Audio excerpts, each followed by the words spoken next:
Então vamos começar a falar sobre alterações de dados, instruções insert, update e delete. Então vou fazer um use northwind, fazer o uso do northwind, criar uma tabela, create table, sustenido teste, campus ID, valor 1, valor 2, int. O valor 1 e o valor 2 tem um valor default. Default 10 para o valor 1, default 20 para o valor 2. Se eles não forem preenchidos, eles assumem o valor default. E nós temos um campo ID Identity 1,1. Esse Identity é uma forma do SQL Server trabalhar com autonumeração. Aqui nós estamos criando uma autonumeração dos dados. Então aqui eu vou fazer um insert na tabela. Observe a sintaxe do insert. Eu tenho a palavra-chave into na instrução, que é opcional. Pode-se escrever a palavra-chave into ou não. Nome da tabela. A lista de campos que vai ser inserida. Observem que a lista de campos é opcional. E depois da lista de campos, eu tenho três possíveis sintaxes. Eu posso usar values com a lista de valores. Ou eu posso usar uma query. Ou eu posso usar a palavra-chave default values. Vamos ver o que isso tudo significa. Um insert simples, bem simplesinho. Insert into sustenido teste, a lista de campos valor 1 e valor 2, values 15 e 25. Então, estou inserindo os valores 15 e 25 na tabela teste, preenchendo o valor 1 e o valor 2. Um detalhe sobre a tabela teste que eu não comentei ainda, esse sustenido que eu coloquei no início do nome da tabela. Então, esse jogo da velha, como muitos chamam. Esse símbolo representa uma tabela temporária no SQL Server. Significa que ela vai ser armazenada dentro da base de dados TempoDB e ela vai existir só durante a minha conexão. Enquanto eu estiver conectado, a tabela existe. Quando eu fechar a conexão, a tabela é deletada. É uma tabela temporária. Então, estou fazendo a inserção e vou recuperar os valores de ID, valor 1 e valor 2.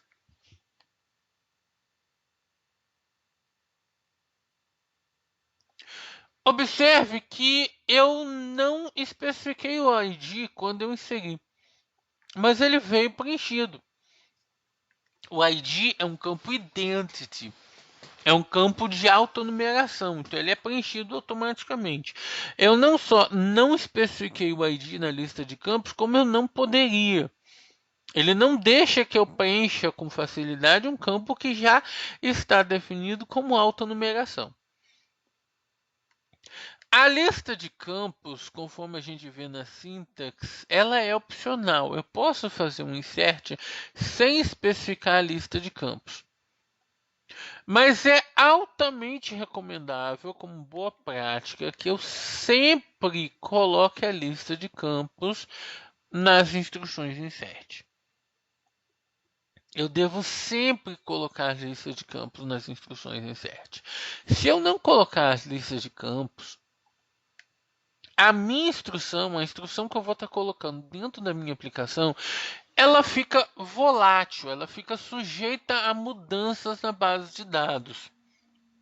Se daqui a alguns meses eu entrar na base de dados e adicionar um novo campo na tabela, eu vou ter que corrigir todas as instruções insert, porque elas vão ficar tentando preencher os dados desse campo.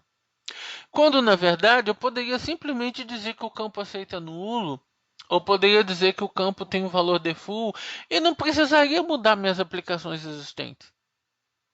As aplicações existentes que já estavam fazendo insert na tabela, iam continuar fazendo insert normalmente, mesmo depois que eu adicionasse o campo na tabela. Então a gente deve procurar sempre como boa prática, usar a lista de campos. Os resultados, quando a gente não usa a lista de campos, são terríveis. Sempre que a gente faz uma alteração de estrutura, a gente tem que ficar corrigindo a aplicação. Isso é muito ruim.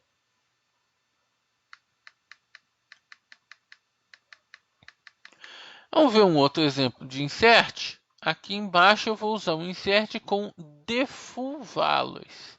Não coloquei o termo values, usei default values. E mais nada, veja bem, eu não coloquei valores. Só pedi um insert de default values. O que vai acontecer? Vou fazer o select na tabela.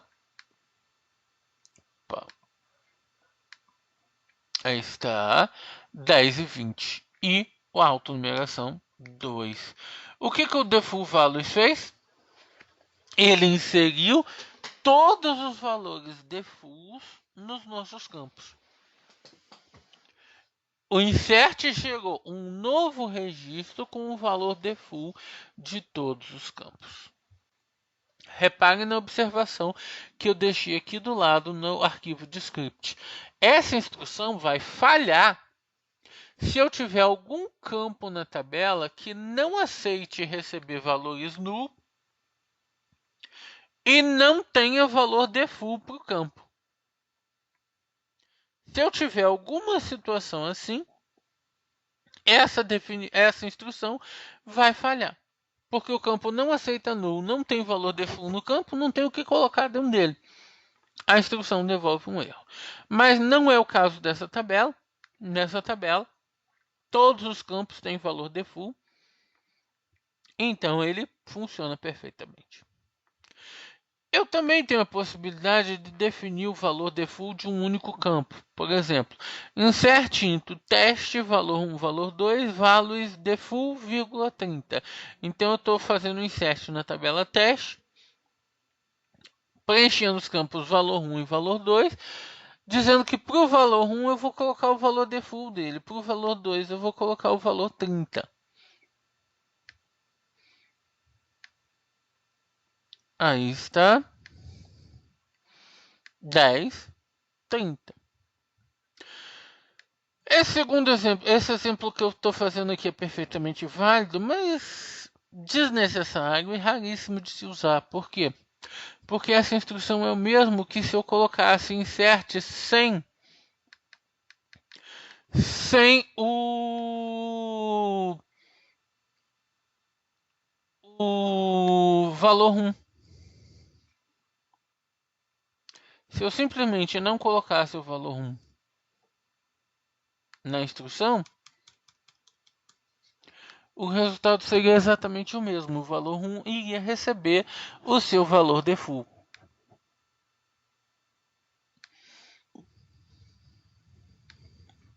Aí está, 10, 30. Exatamente o mesmo resultado.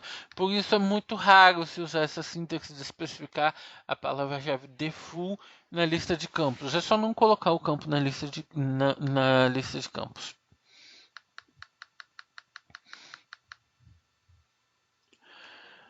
Agora vamos ver um outro exemplo. Insert ID valor 1, valor 2. Agora eu estou tentando especificar o ID na lista de campos. Vamos ver o que vai acontecer. Ele dá erro. Eu não posso explicitamente setar um valor para a coluna identity quando o identity insert está desligado. Ou seja, se eu ligar o identity insert, eu posso. Identity insert é um atributo da tabela. Então eu posso usar a instrução set identity insert teste 1. Liguei o identity insert. Agora eu posso fazer essa inserção. Ele deixa. Aí está. E depois eu desligo novamente o identity insert para voltar tudo ao normal. Agora, se eu tentar de novo fazer inserção, com o identity insert desligado, eu não posso fazer inserção de um valor específico para a coluna identity. Não posso. Vamos ver o que aconteceu com essa inserção. Tá lá. 40, 50, e o identity ficou com o valor 10, que foi o valor que eu inseri através da instrução insert. O valor que eu coloquei através da instrução insert. Agora, se eu fizer um insert de novo, de full values, vamos ver como é que fica o resultado.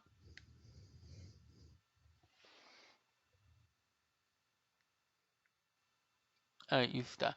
Ele continua a autonumeração a partir do valor 11. Então eu acabei ficando com um gap entre o 4 e o 10. Fiquei com um gap entre o 4 e o 10, que aconteceu porque eu fiz a inserção de um valor específico. Ele continua a partir do valor mais alto, que por acaso é o valor que eu inseri. Ele vai continuar sempre a partir do valor mais alto.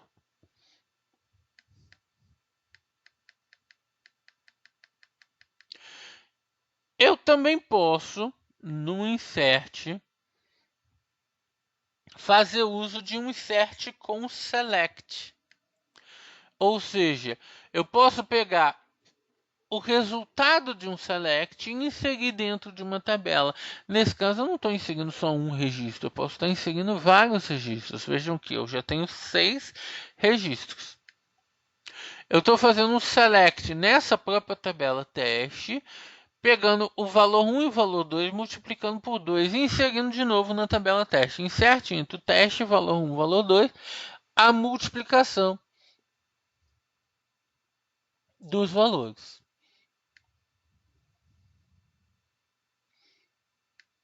Então aqui um select id, valor 1, valor 2, from teste. Então eu estava com 6 registros. Agora eu passei a ter 12 registros.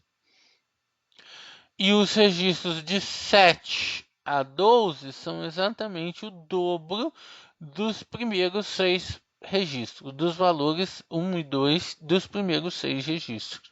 Então eu inseri tudo de novo na tabela. Existem muitas aplicações para o insert select. A questão é que a gente pode pegar o resultado de um select e inserir esse resultado do select dentro de uma tabela. Esse é o ponto-chave dessa sintaxe. Eu posso pegar o resultado de um select e inserir dentro de uma tabela. Até o momento, nos inserts, eu mostrei como fazer uso do identity. Agora, existe no SQL Server um objeto chamado um sequence. Eu vou criar aqui duas tabelas. Tabela teste 2 e teste 3. E vou criar um objeto sequence, que eu vou chamar de teste sec. Start with 1, increment by 1. Então ele vai começar em 1 e ser incrementado de 1 em 1. Aí está.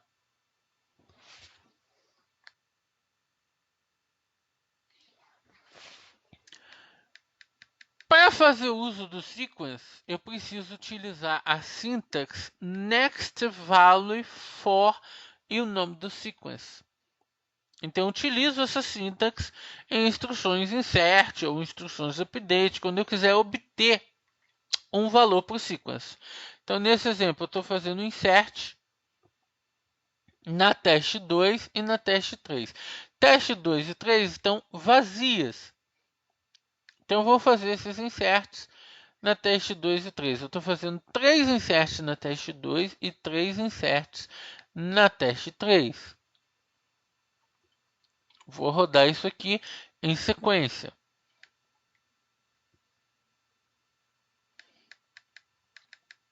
Agora eu vou fazer o select na teste 2 e 3.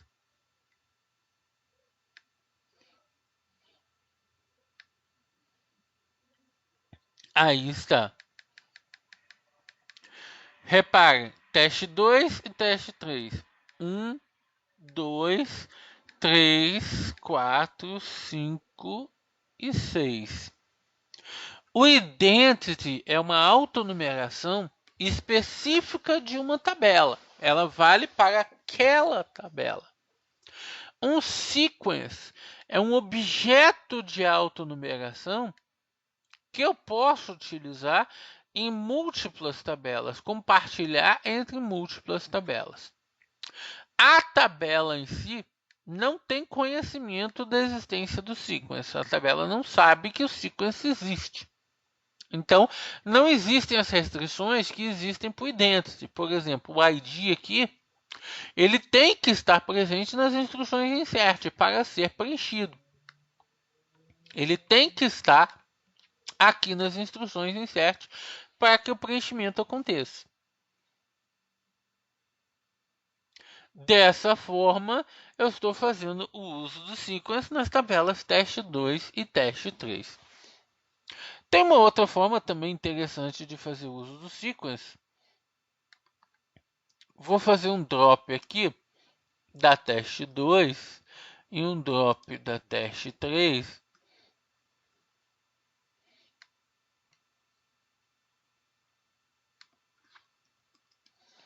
Apagar as duas tabelas.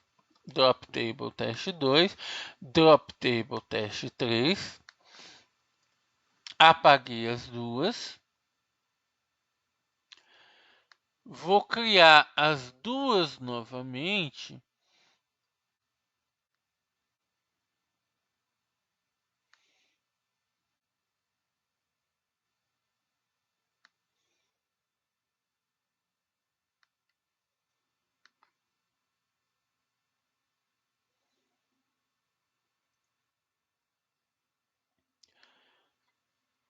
Criar as duas tabelas novamente.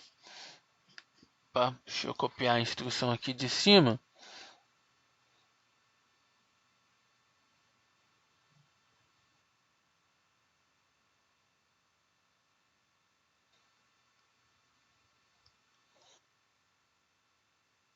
Primeiro eu vou criar o sequence.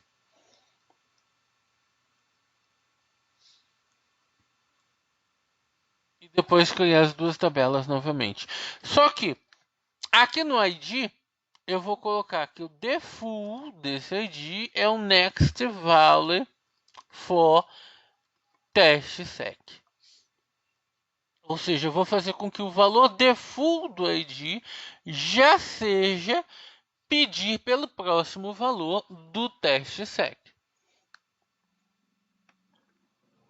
Então, vou criar o sequence.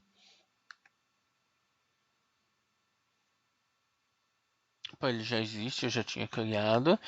Criar as tabelas teste 2 e 3.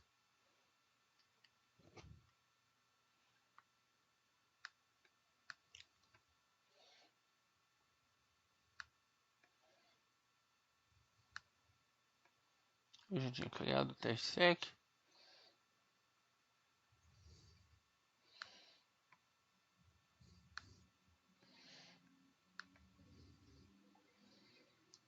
Top sequence, criar aqui o teste sec.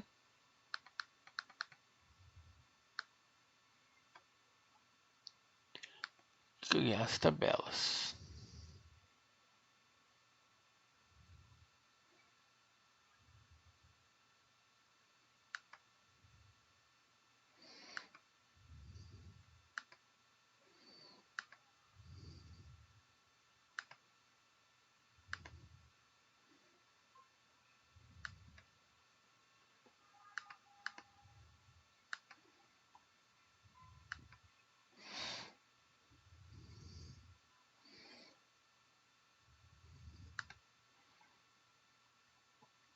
Ah, sim, desculpa.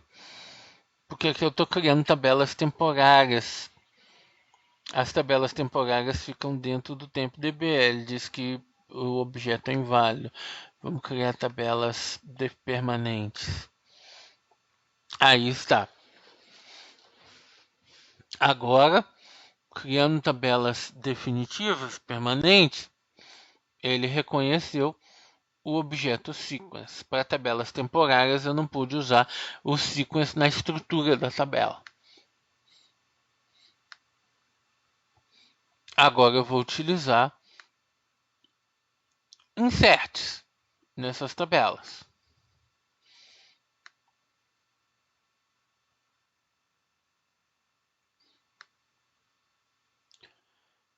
Porém, agora que eu coloquei a especificação do sequence como valor default nessas tabelas, eu não preciso, no insert, fazer a inclusão do ID. Eu não preciso aqui no insert colocar o ID. Eu posso deixar o ID de fora.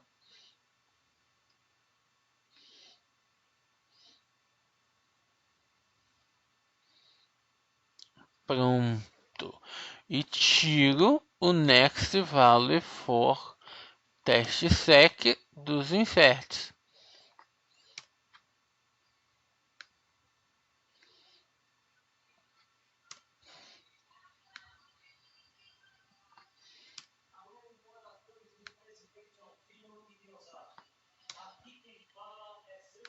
Aí está.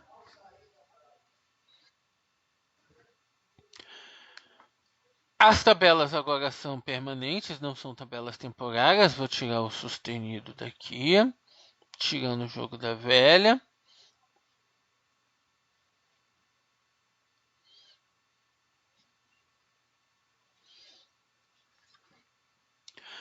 E vou fazer os inserts. Aí está.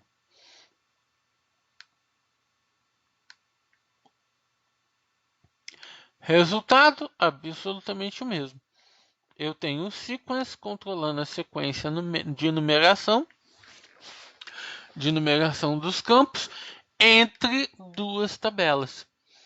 Só que agora, ao invés de fazer o preenchimento dos campos pelo insert, eu defini o valor default dos campos diretamente na tabela para buscar um novo valor do sequence. Diretamente na tabela, eu pedi que o valor default fizesse a busca de um novo valor do sequence. Vou apagar essas tabelas.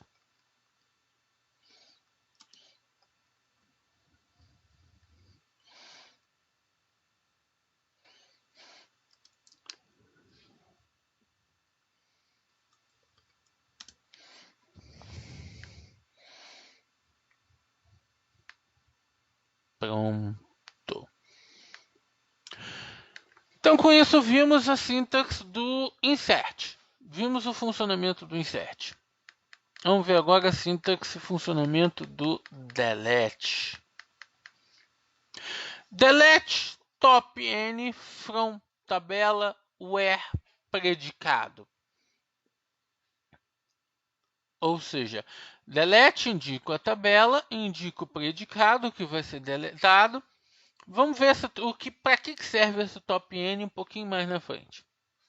Então, delete from tabela teste where valor 1 igual a 10. Ele vai deletar da tabela teste todos os registros cujo valor 1 seja igual a 10. Se eu não especificar o predicado, se eu fizer um delete sem predicado, vou rodar esse de cima. Ele deletou 4 registros. Se eu fizesse um predicado, ele apaga todos os registros da tabela. O delete sem predicado apaga todos os registros da tabela. Isso é equivalente a usar a instrução truncate table. A instrução truncate table também apaga todos os registros da tabela.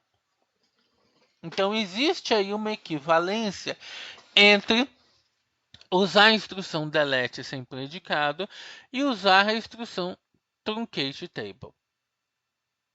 Mas existem diferenças entre o delete sem predicado e o truncate table. Que diferenças são essas existentes entre o delete sem predicado e o uso do truncate table? Primeiro, O truncate table é considerado uma instrução mais crítica, mas que exige um nível de segurança maior para ser aplicado. Então, não é qualquer usuário de banco que pode executar um truncate table. O truncate table exige permissão de DBO para ser executado. Se o usuário da base não tiver permissão de DBO, não pode executar um truncate table. Vai ter apenas que executar deletes.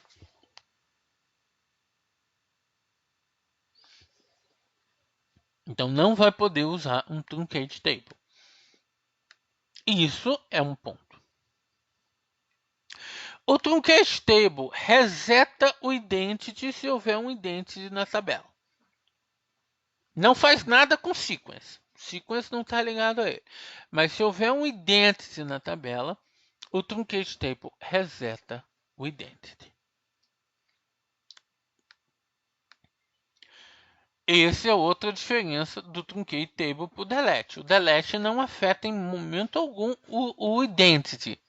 Se eu continuo a fazer inserts depois do delete, ele vai inserir no ponto que ele tinha parado, no valor de identity que ele tinha parado. O delete não afeta o identity, truncate table reseta o identity.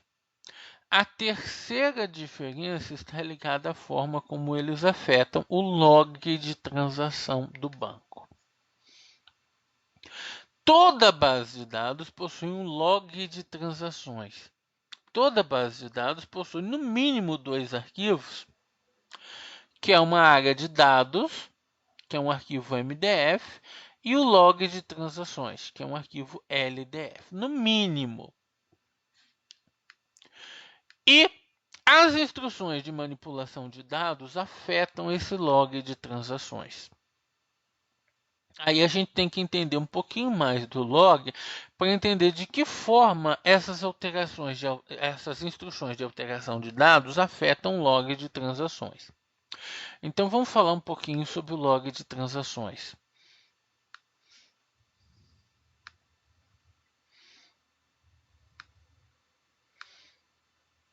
Transaction log. O que acontece quando a aplicação realiza uma modificação de uma informação?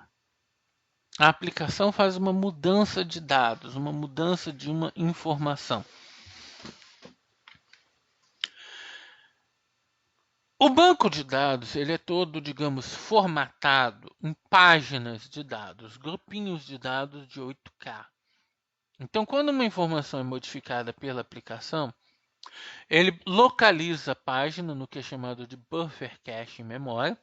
Se não estiver nesse buffer cache, ele carrega para o buffer cache e modifica a página em memória.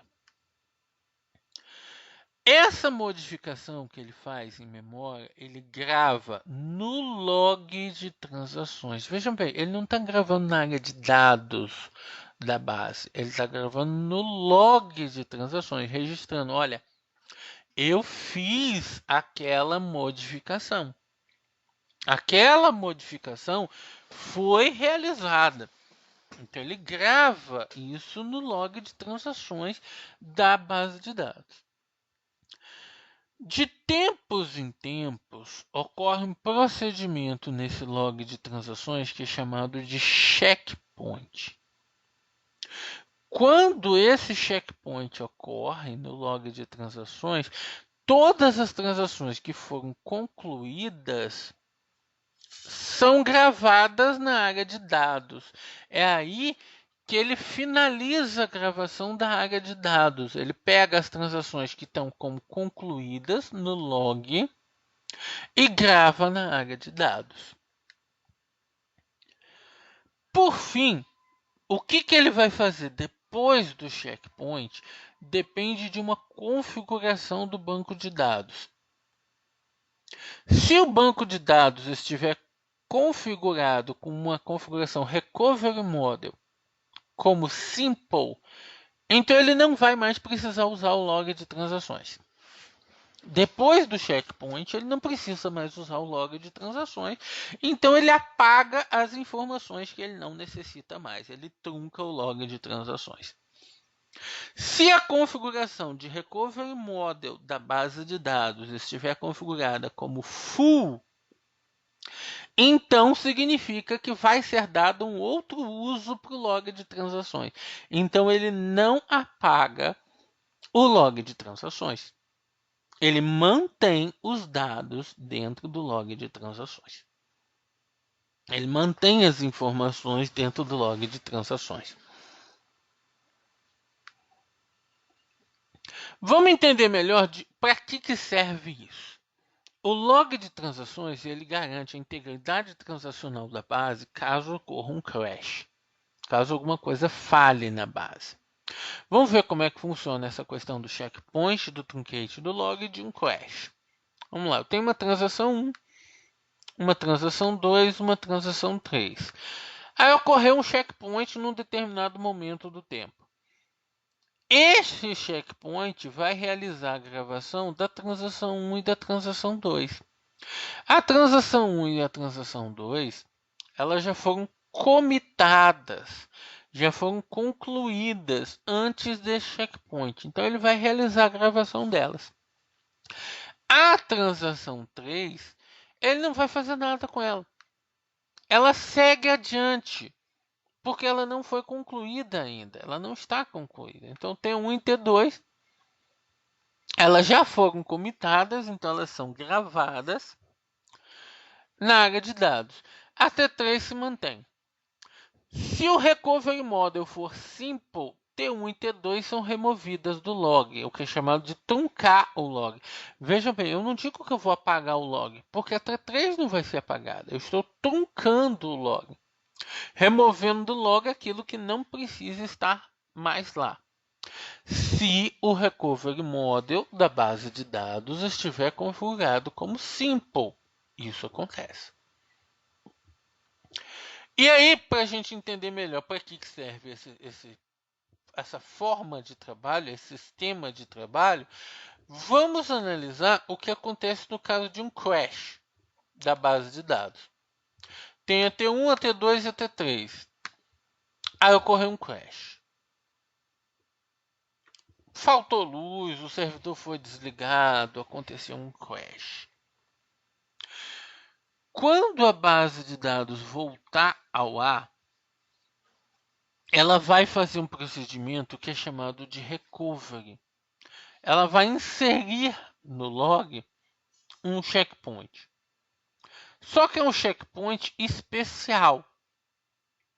É um checkpoint que, por ser o processo de recovery, vai identificar que T1 e T2 já foram concluídas e vai fazer o que é chamado de roll forward.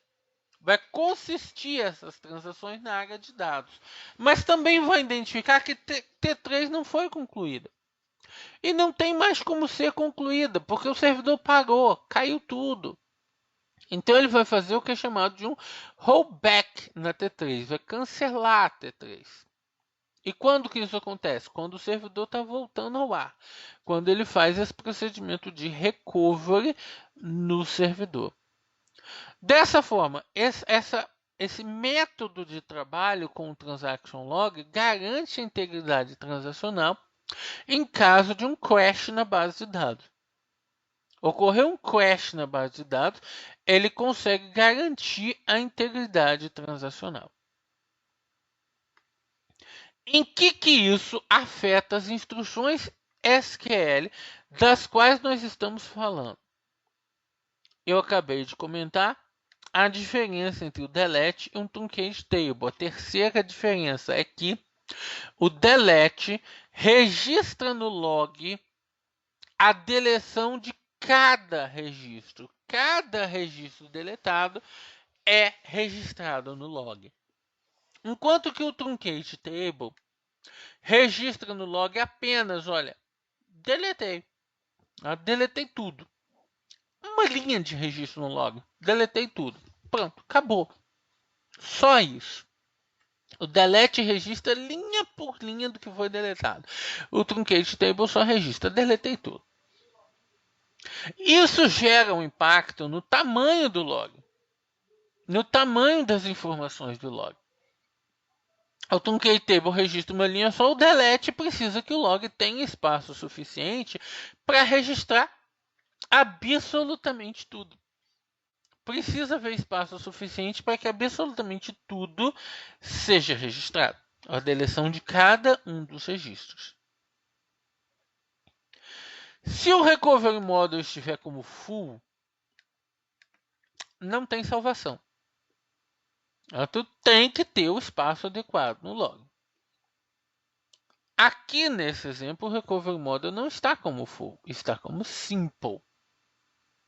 Mas se o recovery model estivesse como full, nós teríamos realmente que ter o espaço necessário ao log, no log, para suportar toda a deleção. Imagina se for uma deleção de 1 milhão de registros, eu teria que suportar no log toda a deleção dos registros e mais alguma coisa, porque esse log vai ser mantido e vai ter alguma utilidade depois.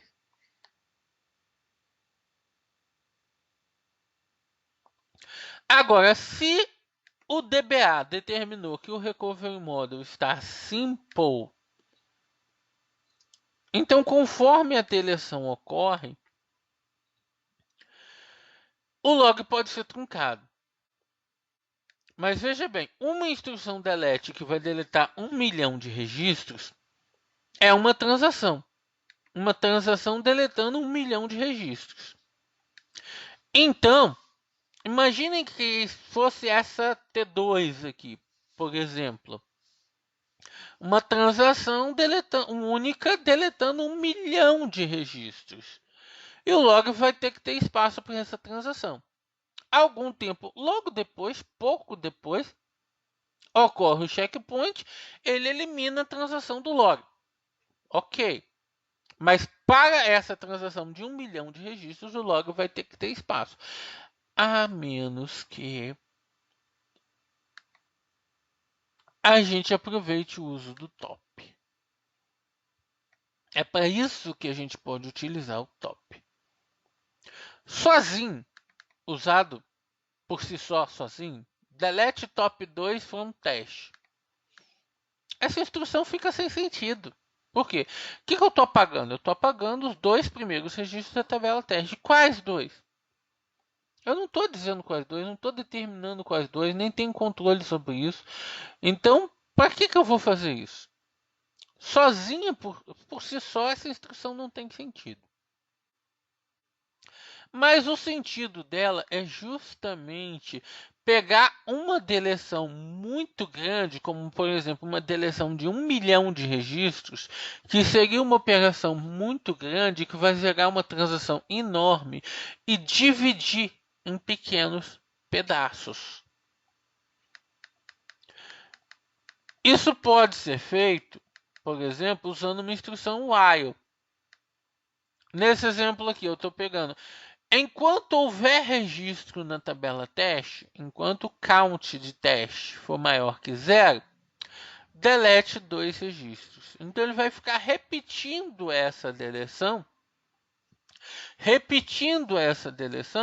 fazendo várias deleções de 2 em 2 registros.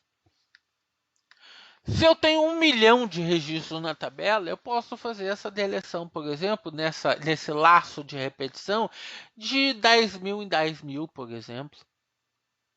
O que eu ganho fazendo isso? Se eu fizer uma única instrução delete, meu log precisa ter espaço para a transação de deleção de 1 milhão de registros.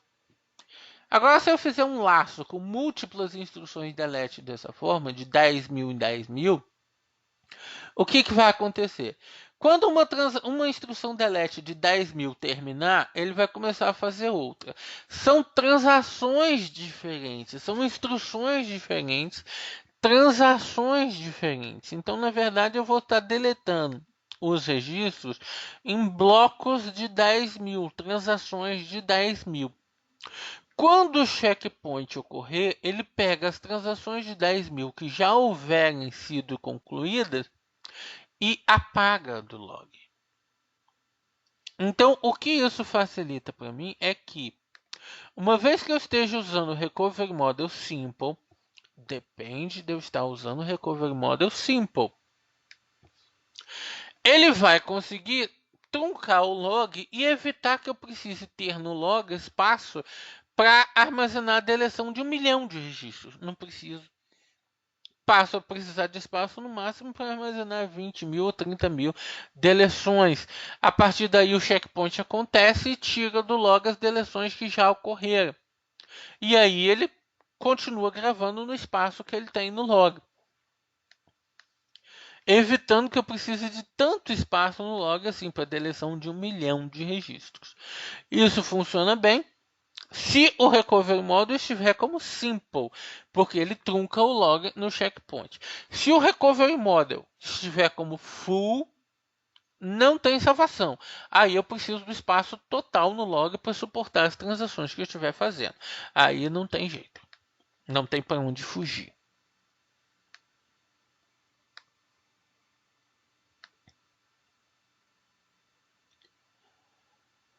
Eu coloquei ainda aqui embaixo uma instrução para checar o Recovery Model da base de dados. Por quê? Porque, na verdade, mesmo que na base de dados aparecesse que o Recovery Model está full, isso não significa que ele esteja full. Eu posso mudar ele para full aqui e a base de dados vai continuar trabalhando com o Recovery Model Simple. Não significa que o Recovery Model está full. Eu só tenho certeza que o Recovery Model está full fazendo este select que eu coloquei aqui no final desse script, dessa parte 2. Fazendo esse select, eu posso verificar o campo last log backup LSN. Os bancos que tiverem este campo preenchido podem fazer uso de Recovery Model full, se estiverem configurados para isso. Bancos que não estejam com last log backup LSN preenchido não podem fazer uso do Recovery Model full. Então eu só tenho certeza que um banco pode estar no full se o last log backup LSN estiver preenchido e a configuração de Recovery Model estiver como full. Do contrário, o banco está como simple.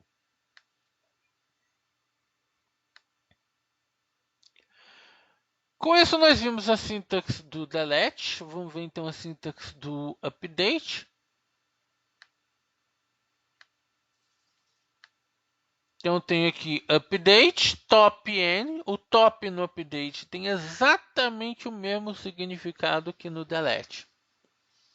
Tabela, set, e eu faço atribuições de campos.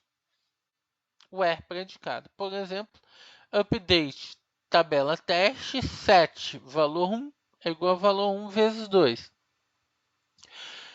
Caso o valor 1 seja menor que 100. Então, eu vou pegar todos os registros da tabela teste em que o valor 1 é menor do que 100 e multiplicar o valor 1 por 2. Então, com isso, eu atualizei 8 registros da tabela teste. Vamos fazer um select na tabela teste. Aqui está. Atualizei os 8 registros da tabela teste. Se eu rodar esse update de novo, eu já vou atualizar apenas 7 registros da tabela, porque já tem um maior que 100. 7 registros. E agora já tem mais de um maior que 100. Já tenho 3 maiores que 100. Se eu rodar de novo, eu só atualizo mais 5. Então, dessa forma, eu consigo fazer a atualização de valores na tabela. O top aí tem exatamente o mesmo objetivo do top no delete. Se eu for manipular uma quantidade muito grande de registros, eu posso fazer um loop com o uso do top e evitar que eu precise de muito espaço no log para manipular uma quantidade grande de registros.